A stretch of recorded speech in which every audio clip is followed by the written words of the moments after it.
The views and opinions expressed by the hosts and the guests do not reflect those of the show, the management, and the company. Hello, sa ako dito tamang Opo, oras si mismo po ba Joshua ito? Martinez po ito. Aaksyonan po ba agad natin yan? Ora mismo. Tandaan nyo, ito yung dating airport.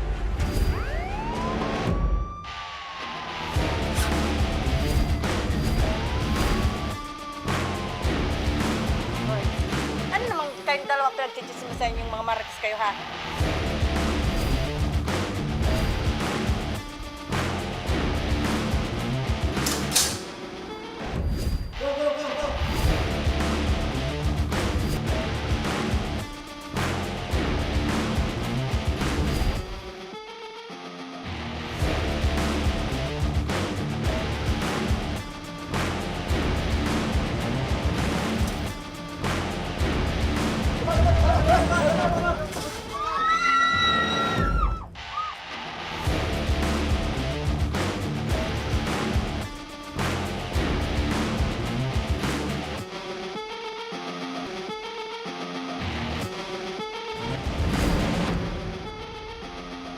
Magandang hapon sa ating mga masugid na taga-subaybay.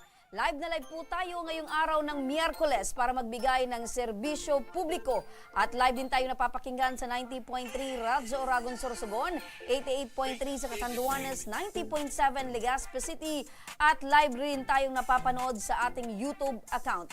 Napapanood rin tayo sa Congress TV tuwing alas 7 hanggang alas 8 ng gabi mula Lunes hanggang Biyernes sa PTV Digital Channel 14 sa Metro Manila, Channel 46 sa GMA For the Backs at Channel 2 sa ABS-CBN TV+.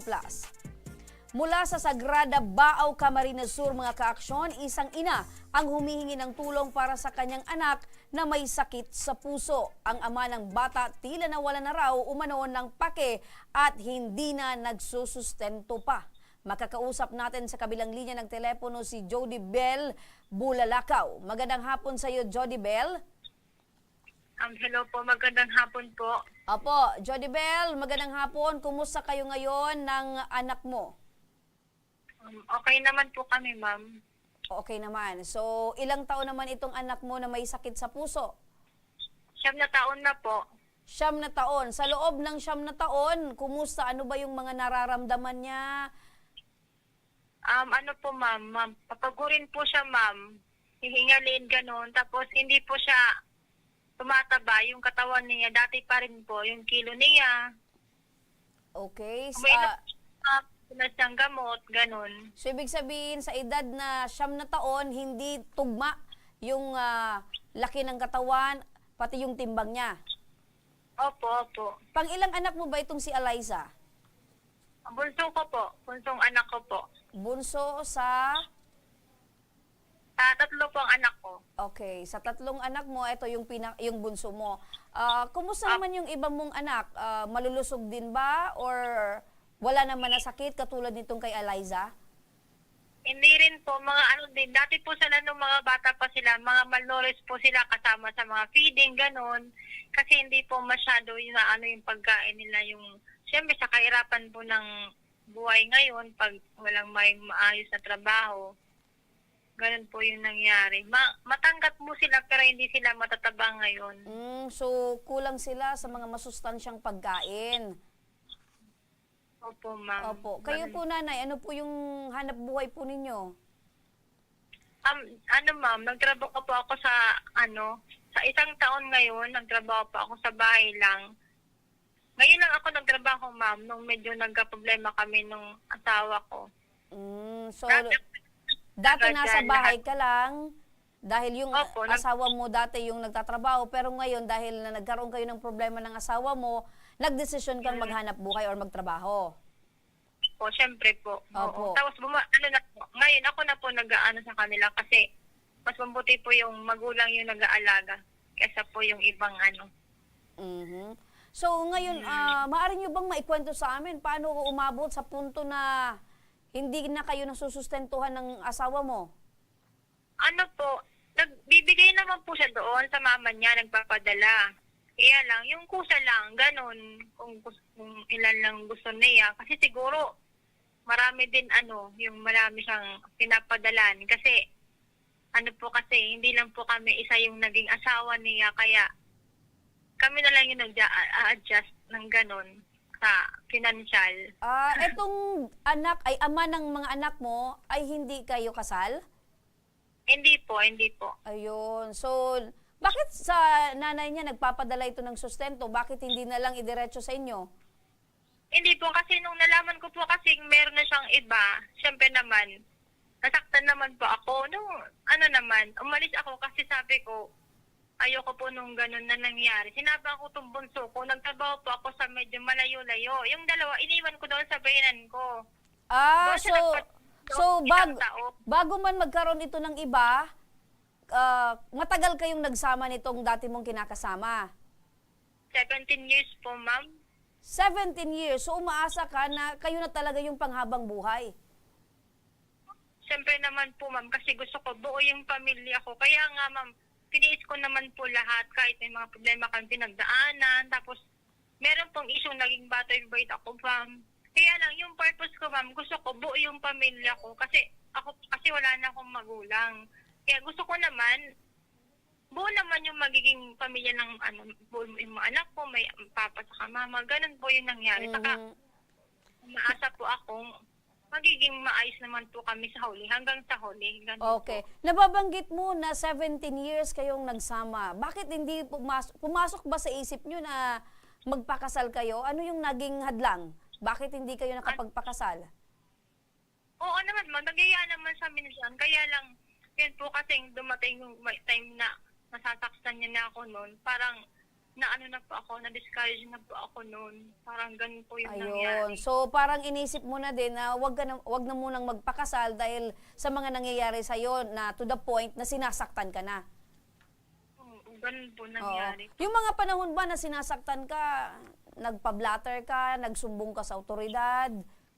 Opo, ginawa ko din yan, ma'am, sa barangay namin. Kaya lang, pag yung dumadating na yung sumon sa kanya, hindi po siya nag-a-appeal, hindi po siya So binabaliwala niya itong mga sumbong mo? po na ano. Oo. So sa ngayon ba nagkakausap naman kayo nitong dati mong kinakasama? Last year po, nung umuwi siya dito, yun po yung last na pag-usap namin. Okay. Ano naman yung napag-usapan ninyo? Sabi ko naman sa kanya, pag uwi niya, sabi ko, kung may problema ka ako, ayusin natin para sa mga bata. Ako na mismo yung nakipag-usap. Sabi ko, ayusin natin. Kasi kawawa man itong mga anak. Tapos ayun. Tapos kahit lang talagang medyo iba na yung mga niya, yung pakitungo niya. Iba na yung mga... Pero ito bang pakikipag-usap mo sa kanya, may bala ka pa rin na ayusin sana yung pagsasama nyo or talagang patungkol sa mga anak nyo na lang? Sabi, ma'am, gusto ko naman maging maayos, di ba? Yung ibalik nung dati. Kasi yun naman pangarap namin eh. Kaya nga nag-abroad siya para sa mga anak ko, di ba? Lalo sa operan kong anak. Kaya lang, wala naman po akong nagawa. Tinanggap ko na lang yun. Kaya nga po ako umulis dito sa bahay niya dati yung 1 year. Kasi sabi po, kung dito po kasi ako talagang baka po kung masira po ang pag ganun. Iisipin ko lahat yung nangyari, di ba? So, parang sumuko ka na dahil parang sa tingin mo talagang hindi na kayo magkakaayos pa ni Mister. Siguro po, sabi ko, bangon na lang ako. Gano'n na lang yung inisip ko. Kaya, iniwan ko muna yung mga anak ko. Hindi ko po talaga iniiwan, ma'am. Opo. Kahit kailan ako babantay niya. Ngayon lang, first time ko lang iniwan yung mga anak ko 1 year. Pero, hindi po ako nakakatis. Umuwi po ako weekly kasi lagi po ako nag-aalala sa mga anak ko. Yan na lang po kasi pamilya ko eh. So, gaano kahirap ba? Gaano kahirap, Jody Bell, ang mag-move on? Dahil sabi mo nga, 17 years na nagsama kayo nitong si Mister mo, tapos gano'n na lang biglang mawawala na yung matamis niyong pagsasamahan. Oo nga mo, sabi ko nga maganda naman yung sama namin kasi tumagal kami ng ganun. Kaya lang, yung mga temptation kasi ma'am siguro hindi niya labanan, ganun. Yung mga, minsan yung paninira, minsan yung mga pamilya, ganun na lang. Mas nagtiwala siya sa iba kasi sa akin na pag galing niya nandito pa ako, pagbalik niya nandito kami, ganun po. Opo. So, anong pala pangalan nitong dati mong si Mister? Joel Baita po. Joel Baita. Ito bang si Joel Baita, meron na din kinakasama ngayon at meron ng anak? Ano po, meron po. Kasi lagi nga silang nakapost eh. Yun pa yung inaano ko eh. Pinoprove ko na talagang meron. Saka siya po mismo nagsabi na, sabi nga niya, yung space muna raw, sabi sa akin. Ayusin ko raw muna yung buhay namin. Kasi alam ko naman, meron na po siyang iba.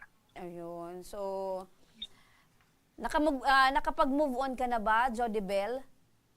1 year na po. 1 year lang na. Po. Okay. Lahat na lang po, pero okay na po. Sa ngayon ba, meron ka na din bang ibang minamahal? Wala po, wala po eh. Kaya nga sabi ko, okay na po sa kanang mga anak ko. Okay. So, Yan, matanong ko, Jodibel, kailan ba last na nagbigay ng sustento itong, ano nga yung pangalan nito? Joel. Oo. Kailan yung last na nagbigay siya ng sustento? Kung sa akin po, meron po dito, July po. Kasi July ako umalis dito kasama yung bunso ko. Oh. Tapos yung mga sunod na buwan, sabihan ko na kasi siya naman po nagbantay nung 2 anak ko. July. Kaya lang siguro, July ba nung nakarang taon? opo. Matagal-tagal na din, ano? So, napakahirap sa'yo bilang solo parent na mag-isa niyong itinataguyod itong 3 niyong anak. Itong bunso ko, ako mismo niya sa 1 year, ako mismo namin lahat nagpaaral. Pero alam ba ni Joel na merong sakit sa puso itong anak ninyo? Itong bunso? Opo, ma'am. Kasi one time, sinama ko na yan doon sa heart center, sa hospital. Alam po niya yan, ma'am. Kaya nga sabi niya, mag-abroad siya para sa anak niyang lalo sa ooperan. Kaya lang mukhang yung pag-alis niya. So, nag-abroad itong si Joel. So, ngayon ba, nasa na itong si Joel ngayon? Ang alam ko po, nasa siya, Manila. Nagtatrabaho. So, hindi siya natuloy na lumabas ng bansa? Hindi ba, maalis pa lang. Kumbaga, nag-aantay na lang po siya. So dahil hindi nakakapagbigay ng sustento, nangako itong si Joel na lalabas na lang ng bansa para makapagbigay ng sustento at makatulong sa inyong mag-iina. Oo, nagbibigay po siya sa mama niya. Kaya lang sabi ko, yung doon na lang sa anak ko ipadala. Kumbaga, ilipat na lang po doon sa anak ko. Okay. Tapos nagpadala siya nung nagreklamo pa ako, nagpadala siya ng konti. Ayun, matagal na naman nasunod. Nasa magkano naman itong konting binabanggit niyo po, nanay? Nagpadala po sa kinaumagahan noon, 1,500. Tapos, 1,000 lang sa amin, yung 500 sa mama niya. Ayun, so 1,500 na nga lang, 1,500 na nga lang, natipakan pa, naging 1,000. Sa tingin niyo po, nanay, kaya siguro nahihirapan ito magbigay ng sustento sa inyo dahil nadagdagan pa yung listahan ng mga anak niya. Pangatlong asawa niya na po yung kasama niya ngayon. Pangatlong asawa. So, pagkatapos sa inyo, nagkaroon pa ng 2. Hindi ba, may nauna. Pangalawa ko. Pangatlo yung ngayon. Pero kayong 3 ay parehas hindi kasal kay Joel? Hindi po. Okay. So, ngayon po, Nanay Jodibel, ay lumapit po kayo dito dahil ang hiling po ninyo ay makapagbigay ng sustento etong si Joel. Yung naman, ma'am, yung hindi naman yung kusa niya, yung maayos naman na pagkakasyan ko naman dito sa 3 bata. Kasi, marunong naman akong tumulong kung wala ako na muna. Kaya lang, mahirap po talaga sa ngayon na yung 3, ako magtatrabaho. Kumbaga, huwag naman yung 1,000 in 2 weeks, 1,000 in 1 week. Kasi alam ko naman maayos naman po yung trabaho niya. Dumating na ba sa punto or may araw ba, Jodibel, na wala kayong makain or sobrang hirap na talaga ng buhay? Siyempre po.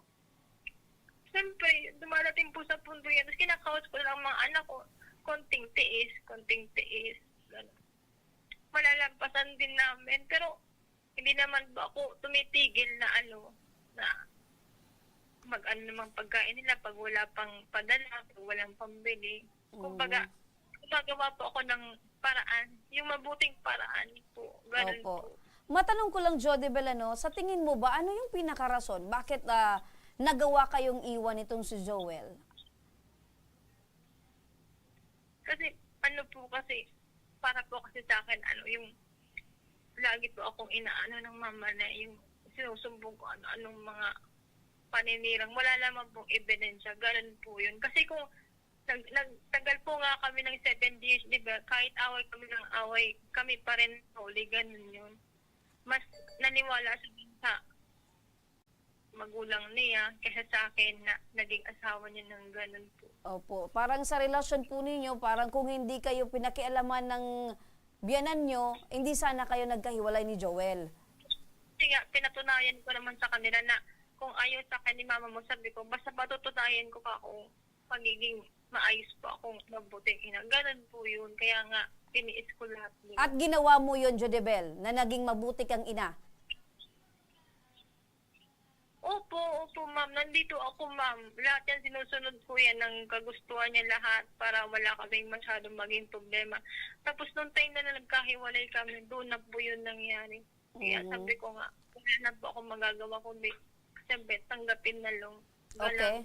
Kung may gusto ka, Jodibel, na sabihin kay Joel, ano yon? Sabihin mo na. Ano ba yung tawagan niyo ni Joel? Be po, be. Okay, sige nga. Kung nakikinig ngayon si Joel, ano yung gusto mong sabihin? Well, ano lang naman po sabi ko, Sige, idirekta mo sa kanya. Tawagin mo siya sa pangalan niya or yung tawagan ninyo. hindi. Sabi, gusto ko mag-usap tayo para sa mga anak na lang. Ganun na lang kasi hindi ko rin to kayang tatlo kung hindi mo rin ako tutulungan sa pagpaaral, gano'n, pagkain, gano'n, yun na lang. Tapos, isa pa po, wala po kasi kaming sariling bahay. May mga times na gusto kaming paalisin ng mama niya. Nakikusap lang naman ako kasi doon nga sa nagrenta kami. Mahirap din sa parte ko yung gano'n. Kung hindi kayang magrenta, dito muna kami. Diba? Gano'n po.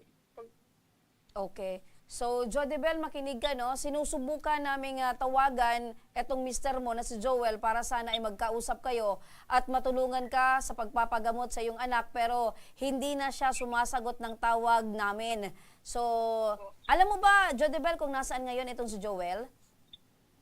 O, nakuha ko yung niya dyan. Kahit anong tago niya, ma'am, nagkumuha pa ko ng information para malaman ko yung mga number niya kahit hindi siya nag-reply sa Kasi gusto ko pa siyang pagsabihan na kung pwede yung nakapost sila palagi, kawawa naman yung mga anak ko. Natutuloy na po yung So, makikita nila. sa pagkakaalam mo, asan ngayon itong si Joel? Nasa Manila po ngayon. Okay. Diyan trabaho po sa Okada. Sa Okada. So, yung isang prestigious hotel. Anyway, balikan natin muna itong sitwasyon ng anak mo dahil ito yung pinaka-priority mo ngayon, yung mapagamot etong anak mo. Apo. So, ito ba, Jodibel, na kalagayan ng anak mo ay napatingnan mo na sa doktor? Apo, napatingin ko na po yan sa doktor dito sa Naga tapos sa heart center po. Ano daw po yung sabi ng doktor patungkol sa kalagayan ng anak mo? Po, yung congenital po niya, yung butas sa lumalaki. Hindi kasi pwedeng gamutan lang. Surgery operation po ang ang kalalabasan ng para siya. Tapos inaantay po yung pila doon kasi noon mahina pa yung kilo niya, hindi pa kaya. Until now po, nakapila pa po yan doon. So, ang kailangan nitong anak mo ay surgery operation. Opo. Opo. Pero hindi kakayanin o hindi, pero kakayanin namin siguro kasi magaling naman po yung mga doktor doon sa heart Opo. center. So, surgery operation. So, ngayon, ano po yung pinoproblema nyo po, Jodibel? Itong bayarin sa ospital, sa mga kakailanganin patungkol dito sa surgery, sa operation? Kasama na po yun doon pag kasama na po yun lahat doon pag kasi pag may schedule na po siya, i-preparing naman po ako ng mga doktor para mapaghandaan namin. Kaso sabi ng doktor ni Yus sa Naga, maghanda-handa na kayo kasi pwede na siyang pa-operahan sa edad niya ngayon, sabi niya. Opo. Pero prior sa operation, ano pa yung sinabi ng doktor na kailangan gawin dito sa anak mo? Ano lang ma'am, yung surgery lang naman yung yung sa puso niya, yung butas, tapos yung lumalaki parang i-stop nila, ganun po yung sinabi niya sa akin. Surgery. Okay. Heart center. Pero nabanggit ba ng doktor sa inyo na bago ito operahan, kailangan muna mag-undergo ng 2D echo? Opo. Ano po siya, every 6 months po ang to the echo niya. Kaya lang matagal-tagal na po ngayon di siya nakapag to the echo. Ano na po, halos taon na rin po. Kasi mahal po yung to the echo ngayon eh. Ayun. So, ang pagkakaalam ko din kasi niyan, bago yan isagawa or isa-ilalim sa operasyon, kailangan muna ito the echo. Dapat consistent yon. So, Opo. baka yun muna yung kailangan yung gawin. Ano? Dahilan sabi ng doktor, 6 months. Opo, every 6 months. Kasi Every ito, 6 months. Opo. May pagbabago. Tapos, may maintenance po yan, gamot, ganun. Opo, para ma-monitor kung ano na yung kalagayan ng puso ng anak po ninyo. Okay. So, sa ngayon, yun muna ang alalahanin natin, ano? So, makakausap natin sa kabilang linya ng telepono. Alamin natin kung matutulungan ba tayo ng Ako Bicol patungkol dito sa Tode Echo na kinakailangan ng anak nyo every 6 months. Nasa kabilang linya na rin ng telepono, si Sir Elias Calizura, ang coordinator ng Ako Bicol Party List dyan sa Iriga City. Magandang hapon sa inyo, Sir Eli. Good afternoon, Ma'am Ruth Maya, Magayonon. Ayan. So, inubos mo na. Ma'am Maya, Ma'am Maharut, Ma'am Magayunon. Okay, magandang hapon sa iyo, Sir Eli. Ano? Sir Eli, nababanggit ni Nanay Jodibel na itong anak niya ay kinakailangan mag-undergo ng 2D echo every 6 months. Ito po ba ay maaari po nating sagutin ng Ako Bicol Party List? Opo. Kasi nagpunta na ako doon sa DSWD kung pwedeng makaingi kami ng pag ng today ko ng pasyente. Okay man daw, okay daw. Okay. So, ibig sabihin, nung nalaman nyo po itong concern ni Nanay Jodibel, ay agad-agad kayong pumunta sa DSWD para makipag-ugnayan at para alamin kung ito ay pasok para matulungan natin itong pagpatudo echo ng anak ni Jodibel. Opo.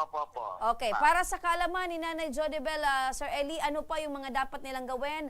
Ano pa yung mga kakailanganing dokumento para ituluyan ng matulungan natin itong pasyente? Medical certificate lang ng doktor. Okay, sertifikasyon lang ng doktor na ito ay kinakailangan mag-undergo ng 2D echo. Tapos napunta dito sa opisina para ma-refer ko. Ayan. So sige, aalalayan natin itong pasyente, itong si Nanay Jodibel din, para ay matulungan natin, Sir Eli, ano? Opo. Okay. Nanay Jodibel, maraming salamat, Sir Eli Calizura, ang coordinator ng Ako Bicol Party List dyan sa Iriga City. Balikan natin si Jodibel. Jodibel? Apo, napakinggan mo si Sir Eli, ano? Kinakailangan lang mag-submit ka ng medical certificate at syempre kami na po yung bahala. Ito si Sir Eli, i-guide ka ano, para itong kinakailangan ng pagpatuloy echo ng anak po ninyo ay tuluyan ng maisagawa po kay baby.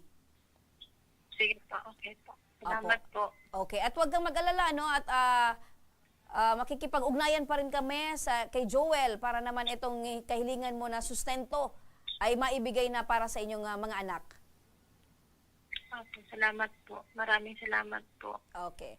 Sabayan din ang panalangin para yung karamdaman ni baby ay maging maayos na nanay. Ano po? Opo, ma'am. Mga ka-aksyon, sa pagbabalik ng Ako Bicol tabang ora mismo, isang single mom sa Caloocan City, isinantabi muna ang karamdaman para maitaguyod at mapagtapos ng pag-aaral ang kanyang 2 anak.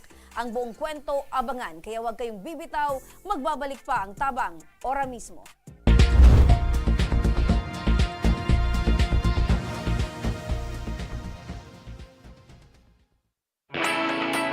Naghahanap ka ba ng trabaho? Marunong ka bang mag-shoot ng video? Mag-edit? Magaling ka ba sa social media?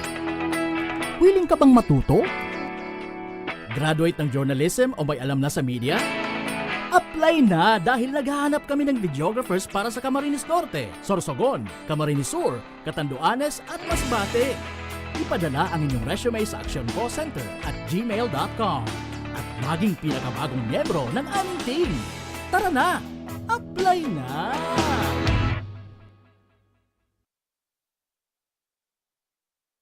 Daan-daan na po ang mga nakapagtapos at may mga kanya-kanya ng propesyon. Sa kanilang pagpupunyagi, walang masidlan ang kanilang mga ngiti. Yun at sa Gabos, nagpapasalamat po ako sa AKB. Gusto ko lang po magpasalamat sa Ako Bicol sa opportunity na tigtatao po arag po sa kuya na estudyante. Dahil naandyan lang, katuwang lagi, Ako Bicol, katabang na, kasurug pa. Hindi rin nagpahuli sa pagtugon sa mga pangailangan ng ating mga healthcare workers at mga frontliners. Sa simula pa lang nitong pandemya, hanggang sa ngayon, walang humpayang pagtulong. Ay, nagpapasalamat po ako sa pagtaon ng tabang hali sa Ako Bicol Party List. Salamat kong dakula sa duwang congressman. Kayo nakakatabang sa miya sa gabi. Maaasahan, Ako Bicol, katabang na, kasurug pa. Tucked away in the province of Albay, known for its perfectly shaped Mayon volcano, Misibis Bay Resort, a locally owned 5-hectare private island resort. The resort is ready for all those looking to balance tranquility and adventure. This tropical destination is where guests can either choose to relax under the palm trees or have an adventure under the sun. It features modern and luxurious rooms and villas, recreational facilities, and sophisticated services.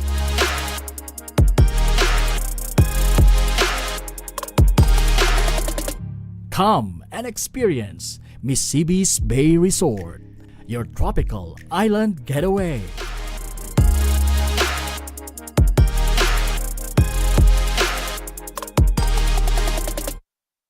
Problema sa tubig, agarang binigyang solusyon.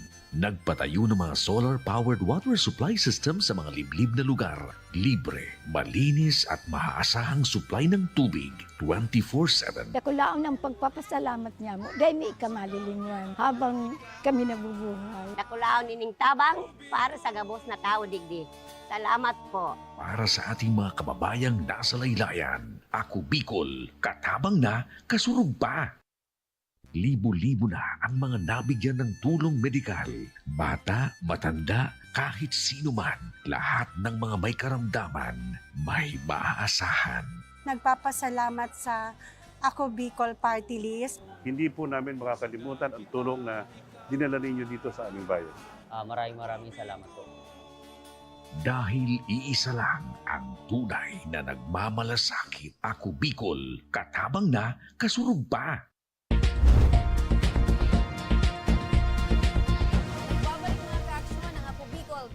Ora mismo. Dumako man naman tayo mga ka-aksyon sa satellite office ng Action Co Center dyan sa National Capital Region or dyan sa Caloocan City. Makakapanayam natin sa via video call si Sir Rudy Vizcaya, ang coordinator ng Ako Bicol Party List. Magandang hapon po, Sir Rudy.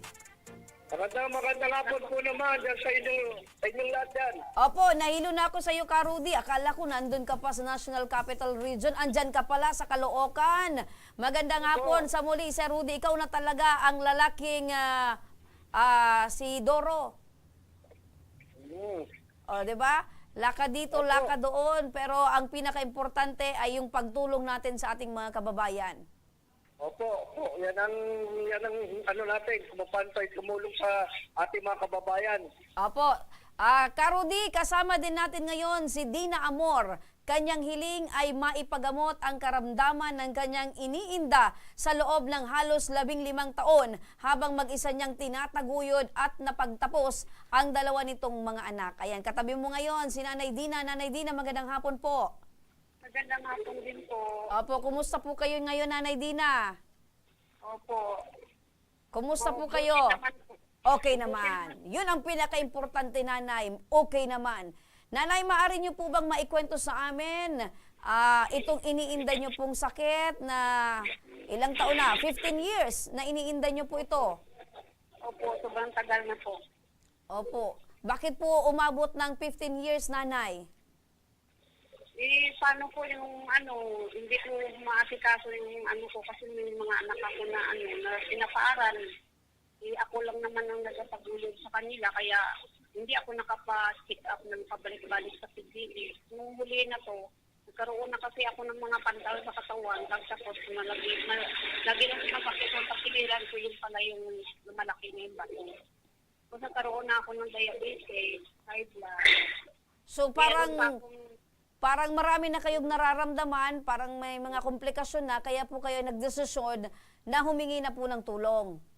Opo. Opo. Ano po yung hanap buhay po ninyo, Nanay Dina? Naglilinis lang po ako ng ng kuko, tapos pagka may nagpapalabada, naglalabada po ako. So home service po at naglalabada po kayo, Nanay. Kumusta naman po yung kita? Sapat ba o kulang? Kulang din po, pero siyempre, sinicheck up ko para makapag-aral yung dalawang anak ko. Opo. Papa kami ng bahay. So ginapang nyo po, Nanay, para makapagpatapos po ng mga anak. Opo. Opo. Kumusta naman po sila ngayon na sila po ay nagtapos na? Hindi pa po. Yung panganay ko po, sunod na taon po, mag-graduate. Yung ginaproblema ko po yung bunso ko dahil second year pa lang. Yung laki ng sesyon niya sa Bethlehem, sa bayan. Wala pa po kayong napagpatapos sa kolehiyo, Nanay? Wala pa po. O yun. Ang isa ko po, mag-graduate pa lang itong taon na po. So marami pa pong taon na kailangan po ninyong kumayod ng kumayod. So eto po bang, Nanay, na mga anak po ninyo ay nakakatulong naman po sa inyo? Yung isa ko po, nag-aaral po, nagpasok doon sa Bartimol. Pagawaan ng cellphone, lang, 200 lang ang pangaraw niya, yun. Libre niya yung pamasahe niya kasi ang baon niya. Yung isa po yung bunso, yung talaga po yung malaking gastos po. Kaya naglalabada na lang ako pang dagdag sa tuition niya kasi kailangan po yung exam niya, makabayad ako kasi pag hindi po magbabayaran po, hindi naman siya po pagbigyan ng exam. Dalawa lang po itong anak niyo, Nanay? Opo, dalawa po. So parehas pa po sila nag-aaral, wala pa pong mga kanya-kanyang pamilya? Wala pa po. Opo. So gaano po kahirap, Nanay, na kayo po ay mag-isang kumakayod, mapagpaaral yung mga anak po ninyo at meron pa po kayong iniindang sakit? Yun po, yun yung iniinda kong sakit. Kaya sabi ng anak ko, magpa-check up ako ng PGS po. Hindi naman halos lahat libre doon at saka nahirapan ako dahil sa 3 buwan po bago ma-schedule. Mabalik ako. Tapos nung nakaraan ng Wednesday, naman ako din ultrasound kagingkwanan ng dugo. Sa August pa po malaman yung result. Opo. Nanay, kayo po ay solo parent. Asa na po si Mister? Basta isang linggo ko pa lang po pinanganak ng bunso ko po. Nadiwalay na kami kasi hindi ko na rin makaya yung sobrang mamasbol sa Hindi naman nakatulong yung pamilya yaka sa amin kahit malapit dito. Naglipat na kami ng bahay para hindi na rin nila malaman kung saan kami. Kaya hindi na kami nagtisa-tisa po. So ang dati nyo pong mister ay iniwan nyo na po dahil or nakipag-iwalay na kayo dahil mamas boy? Opo. Isang linggo ko pa lang pinanganak ng bunso ko. So isinauli mo na po sa mga magulang niya? Opo. Wala na akong pong balita eh. Hindi na po kami nakipagbalita doon dahil ayaw na rin ng anak ko na makipagbalita doon eh. Wala din mangyayari. Hindi din nila kami sinusulungan. Opo. So mas ginusto nyo na lang po, Nanay, na mag-isang itaguyod po itong dalawang inyong anak kaysa naman po mayroon po kayong asawa na isang mamas boy. Opo. So kumusta naman po, Nanay? Dahil mag-isa nyo pong itinataguyod itong dalawa nyo pong anak bilang isang manikurista. Ano po, Nanay, yung pinaka-goal nyo po or pangarap nyo po ngayon, Nanay? Gusto ko lang po makatapos.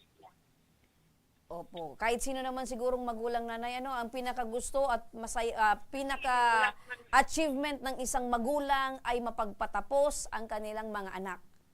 Opo. kailangan nila magtapos kasi ako hindi ako nakapag-aral. Undergraduate ako sa grade 1. Ano po nanay? Grade 1? O undergraduate po kasi bata ko yung tatay ko 41 pa lang namatay na siyang kami magkapatid. So ibig sabihin po nanay, hindi nyo po natapos kahit grade 1 man lang? Wala po, undergraduate po ako. Nagpinto na po ako kasi namatay na po yung tatay ko, hindi na kami kaya ng nanay ko. Opo, pero nanay, kahit po hindi kayo nakapagtapos ng grade 1, kami po ay saludo po sa inyo nanay dahil patuloy nyo pong itinataguyod, ginagapang yung pag-aaral po ng inyong mga anak at syempre yung mga pangangailangan po nilang dalawa. Opo. Ito nanay para po sa inyo ito nanay. Ayan. So, ngayon po nanay, na lumapit po kayo sa Ako Bicol, ano po yung kahilingan po ninyo nanay? Yung makahingi sana ako ng tulong na panggamot para doon sana sa mga anak ko ba yung nag-aaral sa Bethlehem. Kasi minsan nahirapan ako pero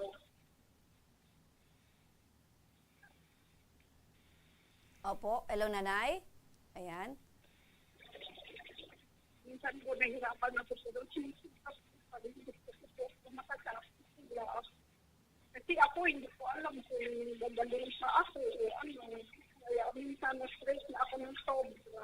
Opo, nanay, pakihawak po yung yung mic po nung earphone. Ayan. Opo. So, okay nanay, ramdam po namin yung sobrang paghihirap po ninyo na kayo po ay mag-isang itinataguyod yung mga anak ninyo at meron pa po kayong karamdaman. Ngayon nanay, para naman po ay makatulong po kami sa inyo dahil ang gusto nyo po ay makapagpagamot po kayo. Eto, para sa agarang pagtugon po sa inyong pangangailangan na medikal, nasa katabi nyo po ngayon si Sir Rudy Vizcaya, ang coordinator po ng Ako Bicol Party List. Sa muli, magandang hapon po, Sir Rudy. Magandang hapon po naman. Opo. Sir Rudy, napakinggan nyo po si Nanay Dina na sobra pong bigat ang kanyang nararamdaman dahil mag-isa niya pong itinataguyod yung mga anak niya at meron pa po siyang iniindang sakit. Ngayon po, ang kailangan niya ay tulong medikal. Maari po ba nating mapatingnan sa doktor para malaman po natin ang tunay na kalagayan ni Nanay Dina, Sir Rudy? Opo, ito po nga po alam na itong araw na to ay tanggapan ng ating pagtutulong dito sa District 1 sa Barangay 175. Andito na po lahat ang mga kailangan nila. Tamang-tama po si Nanay lumapit po sa ating tanggapan upang humingi ng tulong ng medikal. At nakita naman po natin ang kanyang mga dokumento ay nasa maayos at talagang kailangan talagang tulungan natin. Higit sa lahat, pinagkalubang kagad siya ng 20,000 para sa kanyang kagamutan, pambili ng gamot para sa Philippine General Hospital. Ayun, so 20,000 po ang maiuwi ngayon ni Nanay para sa kanyang pagpapagamot, Sir Rudy. Opo. Okay, so malaking tulong yan kay Nanay Dina. Nanay Dina, napakinggan niyo po si Sir Rudy. Pinagkalooban daw po kayo ng 20,000 pesos para po sa inyong pagpapagamot. Opo. So ano po yung nararamdaman nyo ngayon na Nanay Dina? Kaya po ako, nagpapasalamat ako sa inyo, lalo na papasalamat po ako lalo na kay Salve po. Maraming salamat po, Sir Salve. Kahit pa paano po, hindi ako nahiya pa nga ako magpunta dito kanina. Opo. Bakit po kayo mahihiya, Nanay? Hindi po ikinakahiya ang humihingi po ng tulong. Opo. So, gumaan po ba, Nanay, yung inyo pong pinoproblema? Opo. Opo. Kahit pa paano, tulong mo, galing ko niyo, kaya nagpasalamatan po. Ayan. Maraming salamat po sa inyo, Nanay, dahil lakas loob po kayong lumapit dyan para humingi po ng tulong at para naman po ay matugunan namin ang inyong pangangailangan. Maraming salamat naman kay Sir Rudy Vizcaya. Sir Rudy, maraming salamat. Pwede bang magpasalamat naman tayo rito sa ating ama ng lungsod sa Caloocan, kay Mayor Along Malapitan at kay Congressman Oka Malapitan, ang kanyang kasamang councilor na si Councilor Malapitan. At higit sa lahat sa ating Punong Barangay, Matias, ng kanilang pagtulong sa atin dito sa barangay na ito. At pinakaluban tayo ng isang magandang pwesto para mabigyan ng aksyong kagad ang ating mga kababayan dito sa lungsod ng Caloocan. Ayun, maraming salamat sa muli, Sir Rudy. Kaya mga kababayan, dyan sa Caloocan City, bukas po ang Action Co Center ng Ako Bicol Party List sa Barangay 175 Multipurpose Hall, Caloocan City, tuwing Miyerkules para sagutin ang inyong mga medikal at legal na pangangailangan mula alas 10 ng umaga hanggang alas 12 yan ng tanghali. Kaya kung ikaw ay may mga hinaing, maaari na kayong dumulog sa ating tanggapan. Again, every Wednesday po yan, mga kaaksyon. Sa may mga problemang legal at medikal na nais humingi ng tulong sa ating programa, maaari po kayong magsadya sa aming tanggapan sa ground floor Embarcadero de Legazpi, Victory Village, Legazpi City. Bukas po ang aming tanggapan mula Lunes hanggang Sabado, alas 8 ng umaga hanggang alas 5 ng hapon. Sa mga nasa Metro Manila naman po at kalapit na lugar, maaari na rin po kayong humingi ng tulong sa Action Co Center sa North Wing ng Batasang Pambansa. Magpunta lamang po kayo tuwing araw ng Lunes, alas 8 ng umaga hanggang alas 5 ng hapon. Maaari na rin po kayong magtungo, or alauna ng hapon, maaari na rin po kayong magtungo sa Ako Bicol tabang ora mismo ni Congressman Saldico sa Camarines Norte, sa Provincial Capitol Building, Barangay 3, Daet, Camarines Norte. Para naman sa mga taga Camarines Sur, maaari na rin po kayong dumulog sa Zone 2, Tagungtong, Goa, Camarines Sur. Bukas po ang aming tanggapan mula Lunes hanggang Biyernes, alas 8 ng umaga hanggang alas 4 ng hapon. Maaari din po kayong magpadala ng inyong mensahe sa aming official Facebook page na Ako Bicol tabang ora mismo. Kahit ano pong reklamo ay amin pong tinatanggap. Huwag nyo rin pong kalimutan na i-follow ang aming mga official social media accounts sa aming Facebook account, YouTube at TikTok account, Ako Bicol tabang ora mismo. Hanggang bukas mga kaaksyon, sama-sama nating aksyonan ang mga problemang medikal at legal. Ito ang programang may paninindigan, tutugon sa inyong pangangailangan. Ako po si Remy Araneta Mindones. Magandang hapon at salamat. Ito ang tabang ora mismo. Action ko lahat ay dadamayan. Noon at ngayon tayo'y sinamahan. Action ko patuloy na magsisilbi. Action ko sa mga nangangailangan. Action ko lahat ay dadamayan. Noon at ngayon tayo'y sinamahan. Action ko patuloy na magsisilbi.